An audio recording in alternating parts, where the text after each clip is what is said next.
GPT, has this ever happened before in history and a country survived it where they got through it by some kind of miracle or whatever it could have been in history?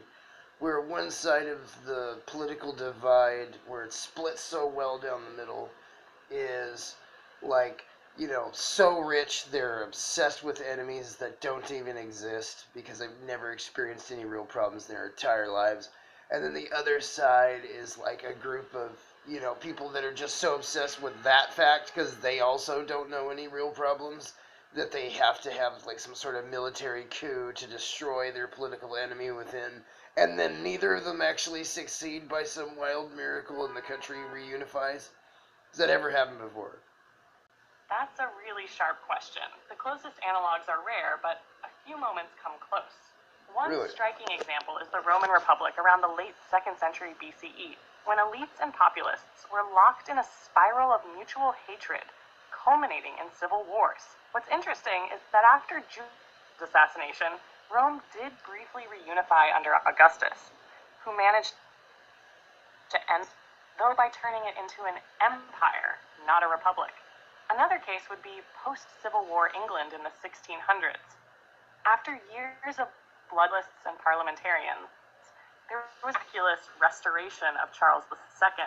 Yep. Though again, it wasn't the same system that fell apart.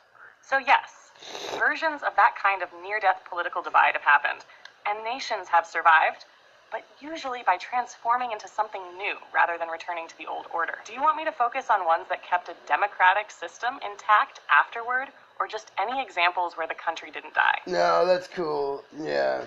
I was just wondering. Yeah, I know about Charles II. That's actually in my neurogram. That's my whole book about the future. Yep, you're right. Good job, GPT. Hey, did I set you up in any way to say Charles II? No, not at all. You didn't mention him or hint in that direction. That connection came straight from the historical pattern you described. Civil fracture, attempted coup, improbable reunification. Charles II just fit that mold really neatly. How does he figure into your Oh no, it's actually even stupider than reality today, because there was no precedent for cutting a king's prosecuting a king. So because when he said he wasn't guilty, they cut his head off, or he didn't actually deny guilt. He said, "You can't prosecute me. I'm king by divine right." And they said, "No, well, you didn't actually put in a plea," and then they cut his head off. Exactly, yeah. It's almost surreal, like a logic trap inside political theater. Charles basically refused the premise of the trial, and that legal void became his death sentence.